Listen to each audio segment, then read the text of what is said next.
Hello నమస్తే, welcome to the federal Andhra Pradesh. Andhra Pradesh life line Polavaram మరోసారి తెరపైకి వచ్చింది. ఉన్నట్టుండి రాష్ట్ర ముఖ్యమంత్రి నారా చంద్రబాబు నాయుడు నిన్న ఒక మీటింగ్లో పోలవరం ప్రాజెక్టును వచ్చే ఏడాది మార్చి నాటికి పూర్తి చేసి జాతికి అంకితం చేస్తామనడంతో నిజంగానే ఒక ఆశ్చర్యమైన ఇది కనిపించింది. ఇన్నేళ్లుగా పూర్తి కాలేదు అంటున్న పోలవరం ప్రాజెక్టు ఒక్కసారిగా జాతికి అంకితం చేస్తున్నారు ఏంటి అనేదాకా వచ్చేసింది అనమాట. వచ్చే ఏడాది గోదావరికి పుష్కరాలు జరగనున్నాయి. ఈ నేపథ్యంలో పోలవరం ప్రాజెక్టును పూర్తి చేస్తారు అనే మాట వినపడింది, కానీ అసలు ఏకంగా జాతికి అంకితం చేస్తారు అనే పదం రావడంతో పోలవరం ప్రాజెక్టు పనులు పూర్తి అయిపోయినాయా, అయిపోతే ఎంత బతికి అయిపోయినాయి అనేది మరోసారి చర్చకొచ్చింది. కరెక్ట్గా ఇదే నేపథ్యంలో వామపక్షాలు అట్లనే ప్రధాన వైసీపీ కూడా దీనిపైన చాలా తీవ్రమైన ఒక రకమైన వెటకారం లేదా వ్యంగ్యంతో కూడిన వ్యాఖ్యలు కూడా చేస్తుంది. అబ్బా, 70 ఏళ్ళు 80 ఏళ్ళుగా పూర్తి కాని ప్రాజెక్టు ఒక్కసారిగా పూర్తి అయిపోతుంది అని కూడా అంటూ ఉన్నారు. అలానే ఈ రాష్ట్రంలో ఈ పోలవరం జాతికి అంకితం చేయటం అనేది ఎట్లా ఉన్నప్పటికీ కూడా పూర్తి కాని ప్రాజెక్టుని జాతికి అంకితం చేసిన ఘనత కూడా ఆంధ్రప్రదేశ్కు ఉన్నందువల్ల ఇప్పుడు ఈ జాతికి అంకితం అనే మాటలు కాస్తంత చర్చనీయాంశంగాని అసలు పోలవరం ప్రాజెక్టు ఎంత బట్టుకు వచ్చింది, ఎవరెవరు ఏమేం పనులు చూశారు, ఇటీవల వచ్చిన ఆరోపణలు ఏంటి, అలానే నిజంగానే పోలవరం చివరి దశకు వస్తుందా, వస్తే రెండు అసలు నిజంగా నదుల అనుసంధానం జరిగినట్టు చాలా కాలంగా జనం ఎదురు చూస్తున్నది. కేంద్ర రాష్ట్ర ప్రభుత్వాలు చెప్తున్న నదుల అనుసంధానం ఈ ఒక్క ప్రాజెక్టు రాష్ట్రంలో మొదలైపోయినట్టు. కృష్ణానది నీళ్లు గోదావరి జలాలు కృష్ణానదితోటి అనుసంధానం కావడం అంటే చాలా గ్రేట్, పెద్ద అచీవ్మెంట్ కింద చెప్తా ఉన్నారు. ఈ నేపథ్యంలో అసలు ఈ ప్రాజెక్టు అసలు పూర్తి వివరాలు ఏంటో ఒక్కసారి చూద్దాం. ఇప్పటి వరకు ఎంత ఖర్చు పెట్టారు, ఇంకా ఎంత ఖర్చు పెట్టాలి, అసలు ఆర్ఆర్ ప్యాకేజ్ వచ్చిందా లేదా, మరి ఆర్ఆర్ ప్యాకేజీ రాకుండా ఆ నిర్వాసితులు వాళ్ళ చేస్తున్న డిమాండ్లు పరిష్కరించకుండా ఈ ప్రాజెక్టుని జాతికి అంకితం చేయటం అనేది నిజంగా సమంజసమైన ఇట్లాంటి విషయాలు ఈ ఎక్స్ప్లెయినర్లో చూద్దాం.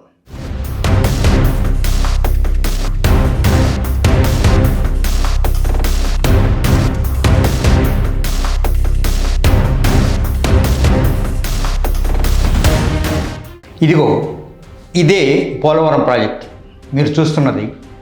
ఈ పోలవరం ప్రాజెక్టు తొలి దశ ఇక్కడి నుంచి ప్రారంభమై ఆ చివరి దాకా పోతూ ఉంటుంది. వాస్తవానికి ఈ ప్రాజెక్టు ఆలోచన ఈనాటిది కాదు. ఇది ఒక 1940 అంటే మన స్వాతంత్రం రావడానికి 7 ఏళ్ల ముందు నుంచే ఆలోచనలో ఉంది. 1980 నాటికి శంకుస్థాపన జరిగిన 80లో అప్పటి ముఖ్యమంత్రి టంగుటూరి అంజయ్య గారు ఈ ప్రాజెక్టుకి శంకుస్థాపన చేశారు తొలిసారిగా. అప్పుడు ఈ ప్రాజెక్టుకి పెట్టిన పేరు ఇందిరా సాగర్ పోలవరం ప్రాజెక్టు.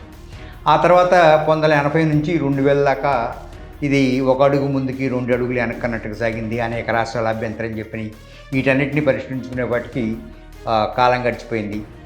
2004లో అధికారంలోకి వచ్చిన రాజశేఖర్ రెడ్డి ఈ ప్రాజెక్టుని ఎట్లయినా సరే దీన్ని ముందుకు తీసుకెళ్ళిన ఒక జలయజ్ఞం అని ఒక కార్యక్రమం చేపట్టారు. ఆ ప్రాజెక్టులో భాగంగా ఈయన మళ్ళా 2005లో పర్యావరణ అనుమతులను తీసుకొచ్చారు. ఎట్టకేలకి ఆ మధ్యలోనే మరోసారి అక్కడ కూడా ఈ రాజశేఖర రెడ్డి గారు శంకుస్థాపన పనులని అనడానికి వీల్లేకపోయినా మొత్తానికి నిర్మాణ పనుల కార్యక్రమం పేరిట మరోసారి దానికి శంకుస్థాపన జరిగినాయి. ఇది జరిగి ఒక అడుగు ముందుకు సాగుతుంది అనుకుంటున్న దశలో రాష్ట్ర విభజన వచ్చింది. ఈ రాష్ట్ర విభజన వచ్చిన తర్వాత అది మళ్ళా ఒక 5 ఏళ్ళు పోయింది. చివరికి అట్టకేలకి గడిచి 2014 దాకా ఇది ఒక అడుగు ముందుకి 2 అడుగులు వెనకన్నట్టుగా సాగింది. అయితే 2014 రాష్ట్ర విభజన సమయంలో కేంద్ర ప్రభుత్వం పోలవరం ప్రాజెక్టుకి సంబంధించి ఒక పెద్ద హామీ ఇచ్చింది. ఆ హామీ పోలవరం ప్రాజెక్టుని జాతీయ ప్రాజెక్టుగా గుర్తిస్తున్నాము, దీనికి అయ్యే ఖర్చు మొత్తాన్ని మేమే భరాయిస్తాము, దీన్ని మా ఆధ్వర్యంలోనే కట్టిస్తాము అని కూడా పార్లమెంట్ సాక్షిగా ప్రకటించారు. అయితే అది కూడా అంత సజావుగా ఏం సాగలేదు. దీనికి నిధులు కేటాయించడంలో, అలానే నిధులు కేటాయిస్తే ఎవరెవరు ఎంత కేటాయించాలి, అది వాస్తవానికి జాతీయ ప్రాజెక్ట్ అయిన తర్వాత కేంద్ర ప్రభుత్వమే పూర్తిగా కడుతుందని అన్నప్పటికీ కూడా మరి రాష్ట్ర ప్రభుత్వాలు 2014లో వచ్చిన తెలుగుదేశం కానీ 2019లో వచ్చిన వైసీపీ కానీ ఈ వాళ్ళకి నచ్చిన కాంట్రాక్టర్లకి ఈ పనులు అప్పచెప్పడం వల్ల చాలా నష్టం జరిగిందన్న విమర్శలు ఉన్నాయి. ఇవన్నీ ఏమైనప్పటికీ కూడా 2019-24 మధ్య మరోసారి ఈ ప్రాజెక్టు చాలా పెద్ద ప్రమాదంలో పడినట్టు అయిపోయి అసలు ఈ డయాఫ్రమ్ వాళ్ళు ఒకటి కృష్ణా నది వరదకి గోదావరి నదికి వచ్చిన వరదలో కొట్టుకుపోయింది. దాంతో ఇది కాలేదు. ఈ 2019 వరదల్లో ఆ ప్రాజెక్టులో కీలక భాగమైన డయాఫ్రమ్ వాళ్ళు దెబ్బతినడంతో పనులు మళ్ళా మొదటికి వచ్చినాయి. మొదటికి వచ్చిన పనుల్ని మళ్ళా గాడిని పట్టించడం కోసం మళ్ళా ఇంకొక 6-7 ఏళ్ళు పట్టింది. చివరికి 2024లో పనులు కాస్త వేగం పుంజుకున్నాయి. ఈ వేగం పుంజుకున్న పనుల్లో ఒకటి స్పిల్వే ఉంది, గేట్లు ఉన్నాయి, రాక్ఫిల్ డ్యామ్ నిర్మాణం జరుగుతుంది. ఇట్లాంటివన్నీ చాలా స్పీడ్గా జరుగుతున్నాయని చెప్పి ఇప్పుడున్న ముఖ్యమంత్రి చాలా స్పష్టం చేశారు. అంతేకాకుండా 87% పైగా పనులు పూర్తయ్యని కూడా ఆయన నిన్న పునబద్దలు కొట్టారు. కనుక ఈ ప్రాజెక్టు వచ్చే 8-9 నెలల కాలంలో పూర్తవుతుందని, ఏది ఏమైనా సరే వచ్చే ఏడాది మార్చి నాటికల్లా దీన్ని ప్రాజెక్టుని పూర్తి చేసి జాతికి అంకితం చేసి గోదావరి పుష్కరాలు కూడా నిర్వహిస్తామని చెప్పి చంద్రబాబు నాయుడు తెగ చెప్తా ఉన్నారు.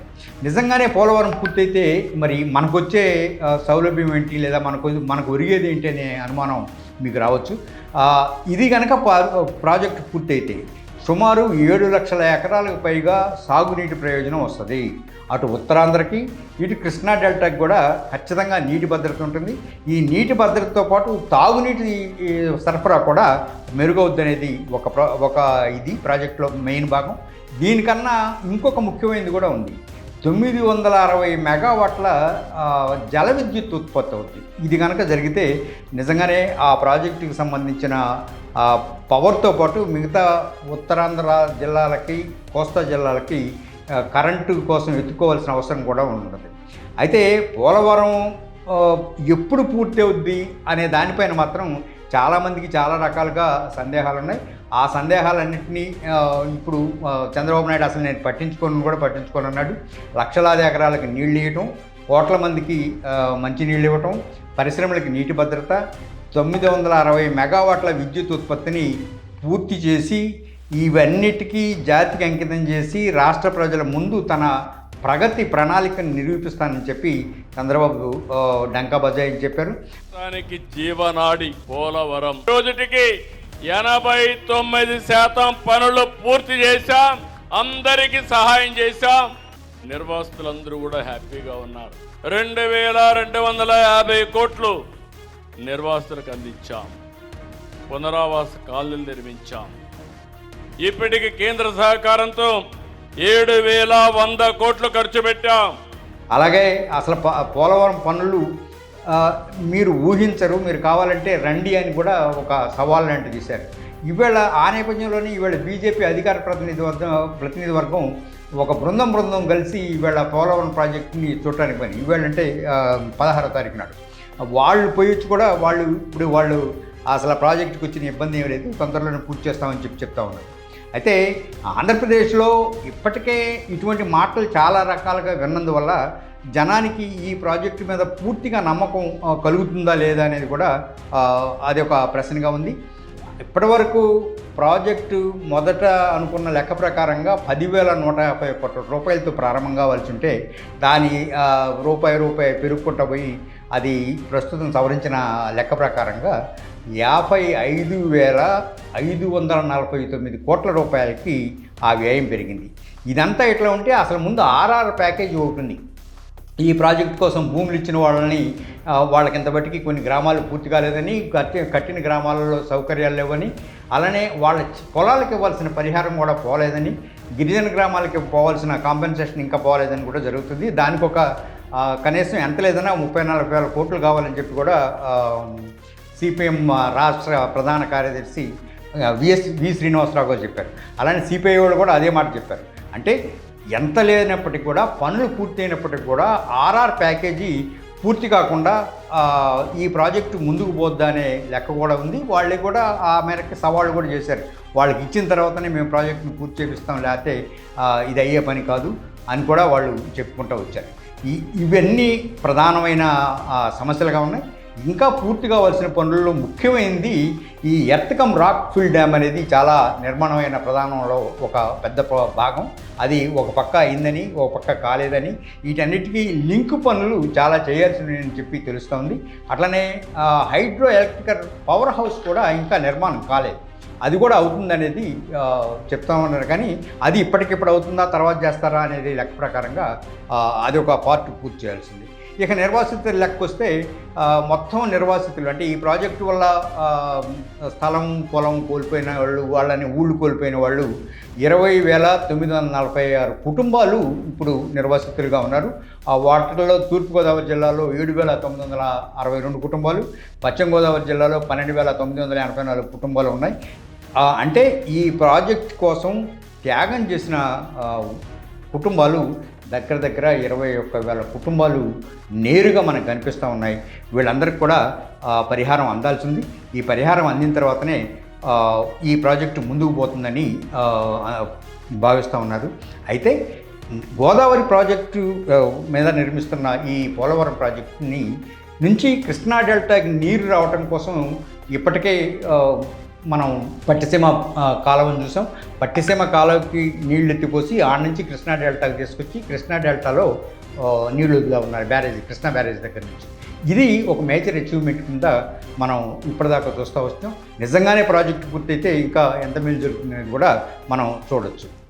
కాబట్టి అసలు ప్రశ్న ఏమైందంటే పోలవరం ప్రాజెక్టు ఎప్పుడు పూర్తవుతుంది అనే దానికన్నా కూడాను అసలు పోలవరం అంటే ప్రభుత్వం చెప్పే 90% పనులు ఇప్పటికే పూర్తయినాయా లేదా అనేది ఒక $1 మిలియన్ ప్రశ్నగా ఉంది. దాన్ని నిపుణులు మాత్రమే తేల్చాల్సి ఉంది.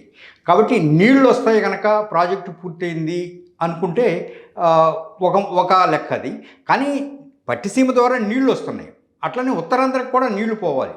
విశాఖపట్నం విశాఖపట్నానికి వెళ్ళాలి, అలానే మిగతా జిల్లాలకు కూడా తాగునీటి దాకా పోవాల్సి ఉంది. విశాఖపట్నం స్టీల్ ఫ్యాక్టరీ కూడా కొన్ని నీళ్లు పోవాల్సి ఉన్నాయి. కనుక ఈ ప్రాజెక్టు పూర్తి కావడం అంటే నిర్వాసితులకు కూడా న్యాయం జరగటం, అలానే పూర్తి స్థాయిలో నీటి నిల్వ సామర్థ్యాన్ని పెంచుకోవడం, అట్లనే సాగునీరు, తాగునీరు, విద్యుత్ ఉత్పత్తి ఈ కాలువల ద్వారా. అంటే ప్రాజెక్టు పూర్తి అయితేనే కుదరదు, కాలువల నుంచి నీరు పోయి పొలాలకు చేరాలి, అప్పుడు మాత్రమే ప్రాజెక్టు పూర్తి అవుతుంది.